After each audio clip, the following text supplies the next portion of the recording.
You know what I'm saying? But and then the narratives that's gonna come with all that. It was just like, you don't want to go stay there. You don't want to go play with Draymond no more. You don't want to. The narrative got in your way. You don't want to go back. I was like, yeah, that is annoying. I don't like it, but I can play under it. Like, you don't know what like the type of that people say about me. I could play under the noise. It's a simple fact that like Kevin Durant talks about blocking the Warriors trade. Check out what he had to say, and then I'll come back with my comments. A few weeks ago, you said you didn't want to be traded in the middle of the season, which is why you didn't come to the Warriors, which I thought was going to happen. I was at the game. I was like, oh, man, KD came over here. He showed me love. I was like, oh, we about to get KD. I thought so too. Do you want your career to end in Phoenix? Man, I want my career to end on my terms. That's the only thing. Bingo. That's the only thing I'm worried about. You know what I'm saying? That's all that matters. Because I see a lot of dudes that don't get that opportunity. You know what I'm saying? So I want to keep putting in that work to, make that choice on my own. But as far as the Warriors, I just didn't think it was, and then I didn't want to move. And then as a player like me, I cost a lot. Me going into your team is going to make it's going to be a whole new era of your team when I get to your team. You know what I'm saying? So, and that's a lot of work. And change through the season, like I'm still of value, you know what I'm saying? Especially in my contract and just my production. That me just getting up and moving in the middle of the season, it's going to be a big blow to any team I'm going to. You know what I'm saying? So it's like I like how KD, he didn't answer the question if he wants to remain with the Suns and finish out his career. It doesn't look like he's going to finish out his career in Phoenix. I can see a trade happening. It just makes business sense. You're not going to be able to help build a team around someone that's going to be 37, 38. Still got Devin Booker there. Couldn't get rid of the Bill contract due to the no trade clause. They're pretty much stuck right now, so KD's going to have to go. And as far as blocking the trade with the Warriors, not wanting to leave and move in the middle of the season, 50-50, I get what he's saying, but he didn't want to return to the Warriors. Had the Draymond situation. Steph Curry pretty much runs the organization. He wants to try to win outside of the Golden State Warriors, in my opinion. I get why y'all want to trade me, and y'all looking at it just from the simple fact that's just business. But from me looking at it, I'm just like, it just don't make sense for either side right now to go through that. You know what I'm saying? When we just play the season out, and if that's the decision you want to make, in the off season, then you figure it out. So big. Yeah. It's just such a big change to make, and I've been through it before. I was like, damn, that's not really it. It ain't the right move. And again, I respect that. Players, they're not robots. They got feelings too. They don't want to just uproot in the middle of the season. If you're KD, you want to play it out in Phoenix. I hear you. But there's nothing in Phoenix happening right now. Few games under 500. Don't know if you're going to make the playoffs. You got teams that are increasing their conference position. So it's going to be tough for the Phoenix Suns to move up in the conference. Like to be able and I to move in the middle of the season and all that. 26 games left, If I can stop it, then why not? You know what I'm saying? But and then the narratives that's going to come with all that. It was just like, you don't want to go stay there. You don't want to go play with Draymond no more. You don't want to, the narrative got in your way. You don't want to go back. I was like, yeah, that is annoying. I don't like it, but I can play under it. Like, you don't know what, like the type of that people say about me. I could play under the noise. It's a simple fact that, like, there's no need. I didn't feel like it was a need to, make that big of a change right now. It didn't make sense to me. So I tried to. I'm glad it was, and look what y'all doing right now, Dre. Y'all looking good, Jimmy, and then you still got Camille on the way back. You know what I'm saying? So.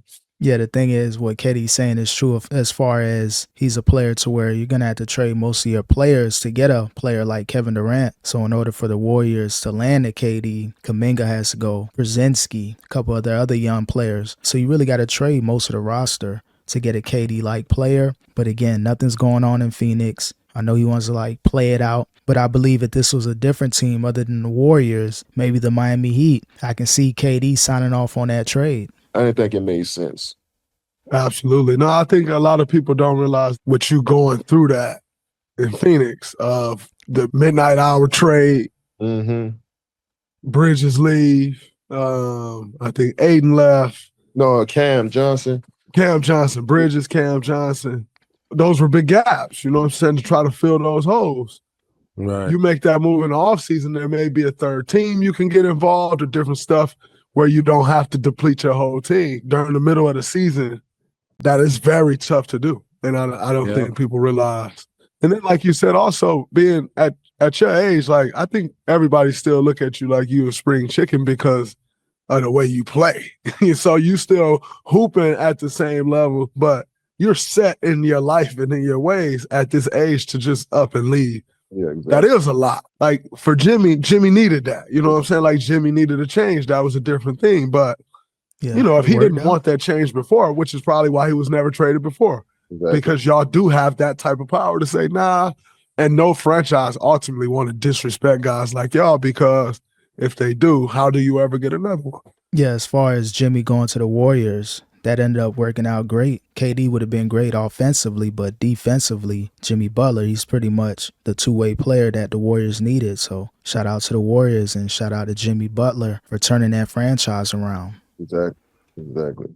And then I just want to see it through. You know, when you commit to something in a season like that, and it's like nobody's like big injuries, like everybody's in the lineup, and like, you know what I'm saying? I'm trying to see this through to the end and see what we can really do with it, you know what I'm saying? So, and I feel like I'm committed to my coaches and teammates, and I want to see it through. So, I wanted to lock in on that. Do you think people are still mad at you for playing with the Warriors? Of course.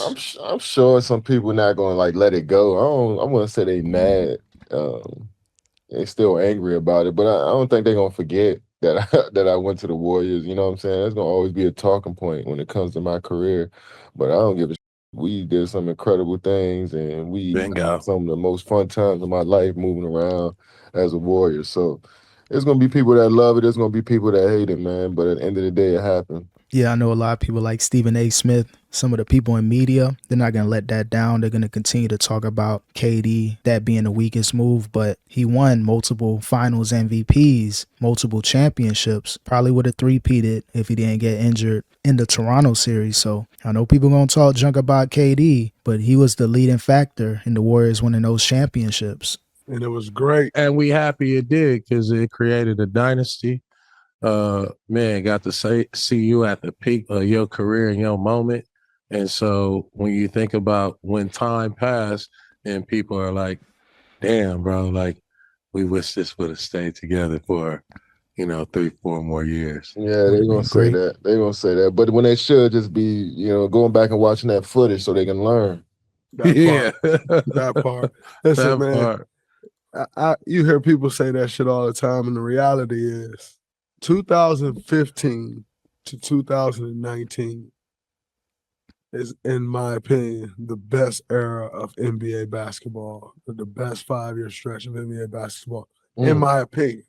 But regardless if that's your opinion or not, you may say, it was the Showtime. Decent. It's somewhere in the top 3, which the amount of guys that's coming to NBA, that's a big deal. I don't know about that. You had the Bulls, that dynasty run from the early 90s to about 98. Then you had the Lakers, that 2000 to 2004. Then you had the Magic, Lakers in the 80s. So maybe a top 10, arguably top 5, but I don't think you put them as far as that run. Still historical. It put them on the map. They should have had a three-peat within that 4-year, 5-year span. So they kind of didn't really live up to the expectations, live up to the moment completely, but they did have a solid run. I got to give it to Draymond. He was right about, in some capacity. You coming to the Warriors elevated it so much to where that's why it became that. It doesn't become that. We never really experienced the era of basketball we experienced had you not came to the Warriors. That's actually what elevated the game. Yeah, it did. Because it elevated teams. Because then all of a sudden it was like, oh, whoa, wait, we got to build to beat them. And that dude, it elevated the team. It elevated skill sets. I think it elevated so much, in my opinion. No, I agree. And as I was making that decision to leave OKC, it was like, all right, if I stay in OKC, I think I'm passing up on something so incredible that I don't know if I could just pass this up. This ain't just a regular opportunity. That's how I was feeling.